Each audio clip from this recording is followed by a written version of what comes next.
What if the problem isn't a lack of faith, but a fear of getting hurt again? Have you tried letting go of everything in God's hands, but your mind just won't stop racing? You pray, you try, you do everything, but inside you still feel that tightness that won't go away. And then you wonder, is there something wrong with me? Am I the only one who feels this way? It seems like everyone around you is fine, everyone seems to be at peace, and there you are, trying to hide how tired you are. This is something few people have the courage to say out loud, but many people feel it. And maybe you came to this video precisely because you needed to know you're not alone in this. This video was made for you who try, who fight, who believe, but still can't truly rest. If you recognized yourself in anything I said, stay here, because what comes next can change a lot inside you. What if I told you that trusting in God isn't something that appears out of nowhere, overnight? That maybe the difficulty you're feeling isn't your fault, but a part of the journey that almost no one shows you? We see a lot of beautiful videos, a lot of verses on the internet, a lot of catchy phrases, but little space to talk about the real struggle, the one that happens inside your head when no one is watching. And that's exactly what we're going to talk about here today, without embellishment, without forced things, just as it is. Because I believe that when we stop pretending everything is okay, that's when something starts to change. You don't need to have everything solved to keep walking, and you don't need to be perfect to deserve peace. Maybe today is the day you decide to stop demanding so much of yourself for not being able to trust the way you think you should. Stay with me until the end, because this video has things that I needed a lot of courage to say, and that maybe you really need to hear. If this video appeared for you today, it might not be by chance. Sometimes we find the right thing at the right time, and we don't always understand why. So if you haven't subscribed to the channel yet, do it now, because here we talk about the battles that happen inside, those that we carry in silence and that few people have the courage to admit. Every week there's new content, made with care, thinking about people like you, who are trying but are also tired. This is a place for you to feel welcomed, not judged. A place where we can be honest about the difficulties without having to pretend that everything is okay all the time. So hit the subscribe button, activate the bell, and come walk with us. Now let's delve into this subject, because there's a lot of important stuff to come. Have you ever stopped to realize that it's possible to truly believe in God, and still try to control everything at the same time? It sounds strange when you say it like that, but it makes perfect sense when you're experiencing it firsthand. You pray for guidance, but you're already planning 10 possible escape routes in case things go wrong. You ask for peace, but you're already anticipating the next problem before it even appears. You try to trust, but you're constantly monitoring everything, with your heart in your throat, waiting for something to go wrong. And it's not because you're a bad or weak person, it's because you've learned, somehow, that when your guard is down, something bad can happen. Then it became a habit, it became automatic, it became a way to protect yourself that you don't even realize you're doing anymore. The racing mind before bed, the thoughts that won't stop, the feeling that you need to solve everything now or it will become a mess. Do you recognize this? I do too, and many people reading this video do as well. There's that fear of the future that lingers quietly, but is always present. Fear of not knowing what lies ahead, of making the wrong decision and regretting it, of losing someone you love, of financial difficulties and not knowing how to resolve them. These fears are real, they are human, and no one should feel bad for having them. But what happens is that we start letting these fears take over every decision, every moment, every attempt to rest. Then you're at dinner with your family, but your mind is on work problems. You're lying in bed, but your thoughts are on what could go wrong tomorrow. You're praying, but your mind is already calculating plan B. And this becomes tiring, it weighs you down, it takes away the lightness of life in a way that you only realize when you're already exhausted. It's not weakness to feel this way, it's a sign that something needs to change, that you can no longer carry this weight alone. Comment below. What area of your life do you try hardest to control? It could be work, relationships, children, finances, the future. It could be anything. Just comment, because I really want to read your comment. And maybe someone going through the same thing will read your comment and realize they're not alone. There's a lot of strength in knowing that other people are also in the struggle, that you're not the only one, that this isn't just your problem. And while you're thinking about that, like this video too, because that helps it reach more people who need to hear exactly this right now. Let's continue, because there's still a lot of important stuff to talk about. There's a pain that few people talk about, but that many carry. It's the pain of someone who has tried to trust, and felt it didn't work. You prayed for something with all your might, you waited, you believed, and the answer didn't come the way you wanted. Or it came in a way that hurt a lot. And then you tried to understand, tried to accept, tried to move on, but a part of you remained on alert. A part of you learned that when you relax too much, when you let go too much, it can hurt again. And that part isn't weakness, it's trying to protect you in the way it knows how. But it's also preventing you from resting, from trusting, from living without that constant weight. Because when you've been disappointed before, trusting again isn't simple, it's not just a matter of wanting to, it's something that is rebuilt slowly, carefully, in due time. Perhaps you've already lost something that mattered deeply. A dream that didn't come true, a person who left, a situation that didn't work out even though you did everything you could. And then came that horrible feeling that maybe you don't deserve it, or maybe God didn't hear you, or maybe something is wrong with you. It's not something you tell everyone, sometimes you don't even admit it to yourself, but inside, that doubt exists. And it weighs on you. It makes you feel alone even when surrounded by people, it makes you feel distant even when you try to get closer. And what I want you to understand is that having this pain doesn't make you a person without faith, it makes you a human being, who felt, who lived, who cared. The pain of someone who has tried and been disappointed is real, and it deserves to be acknowledged, not hidden. Here's a phrase I strongly believe in and want to share with you to think about.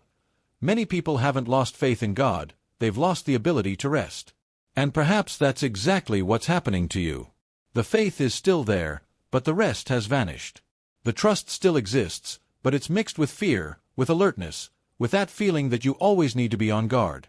If you've ever felt this way, leave a comment below. It can be just, I understand, it can be a little more, however you want. And leave a like too, because this kind of content needs to reach people who are going through this right now and who need to know they're not alone. Let's continue, because now we're going to talk about what's behind all of this. Trying to control everything seems helpful, but in practice it destroys your inner peace. Because when you need to control everything, you can never truly rest.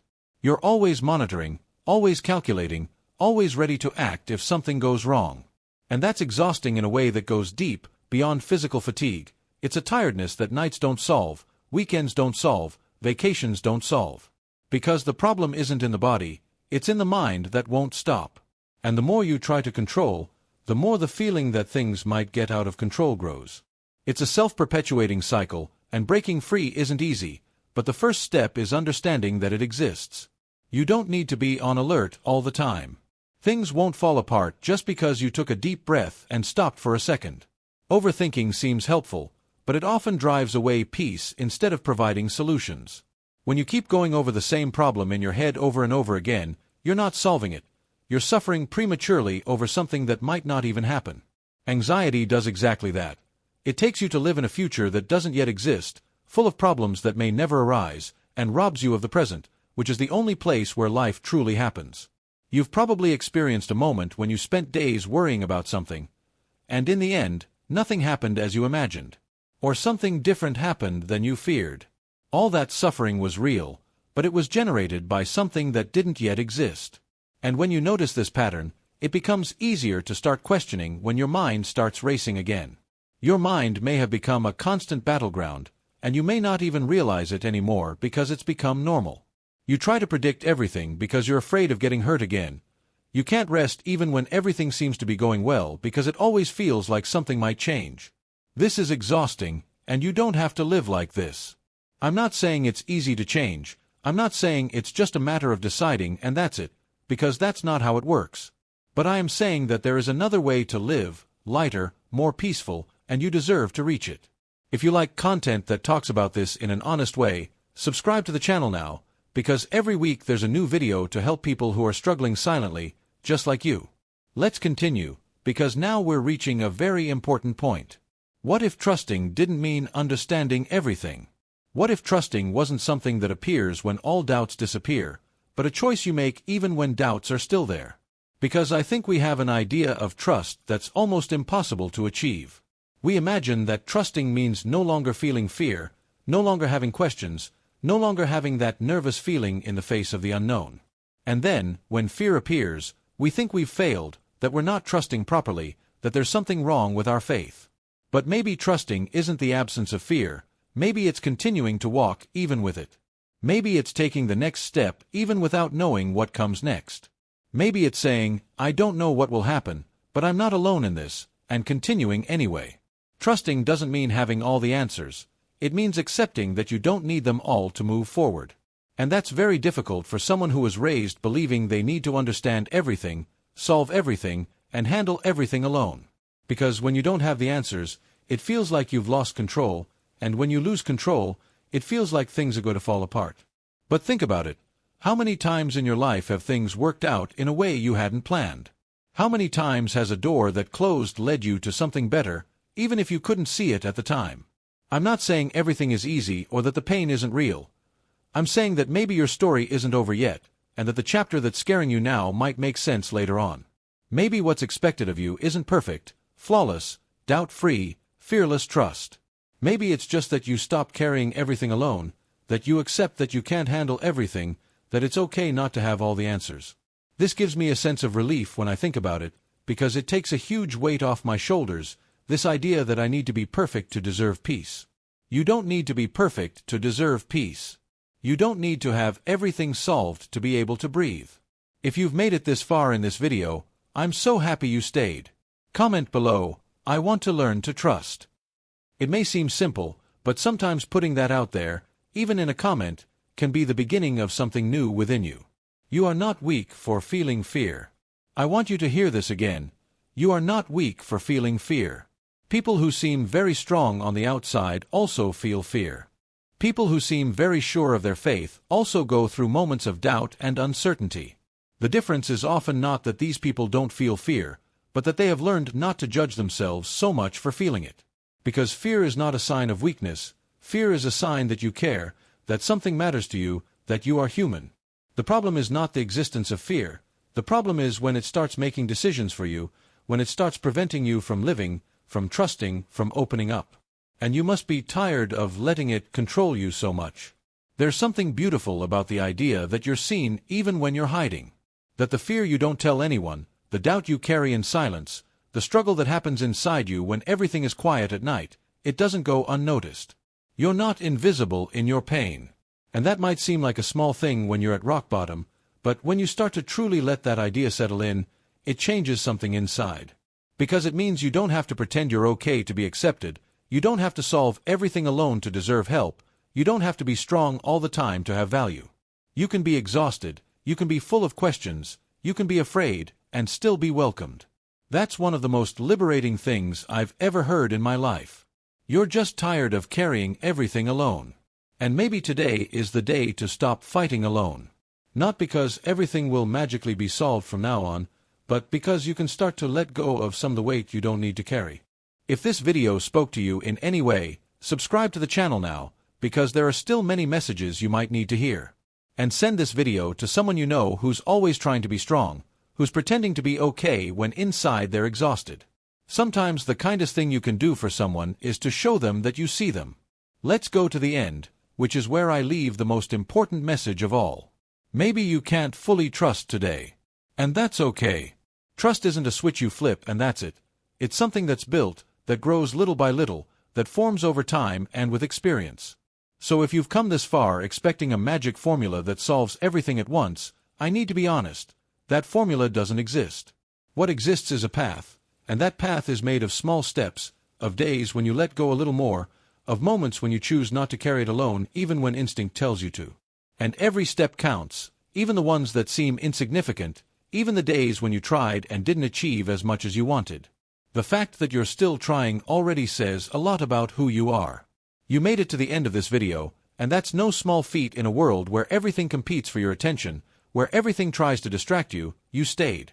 You stayed because something here touched you, because something that was said made sense, because you needed to hear it.